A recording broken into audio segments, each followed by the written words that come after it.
Женскиот фудбал во Кочани во изминатите 3 години испише убави спортски страници полни со неверојатни успеси.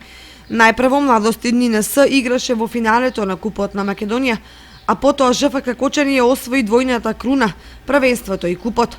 Годинава кочанчанки повторно го освоија купот, но во првенството беа втори, што не ги исполни во целост нивните амбиции. Ваквиот резултатски исход предизвикува дилеми во клубот во пресрет на приодниот рок и новото првенство кое ќе стартува кон крајот на летото. Во отсуство на информации за плановите на другите клубови, се сведува на исчекување кој какви потези ќе повлече и адекватно на тоа да следуваат соодветни реакции.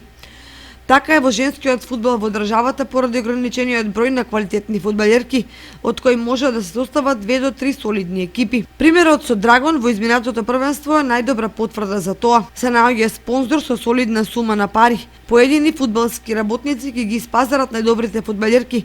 Се формира нов клуб и за една сезона од никој ништо се станува државен шампион. Кочанскиот клуб деновиве ги распушти фудбалерките на заслужен одмор. Легијата на странци си замина од Кочани.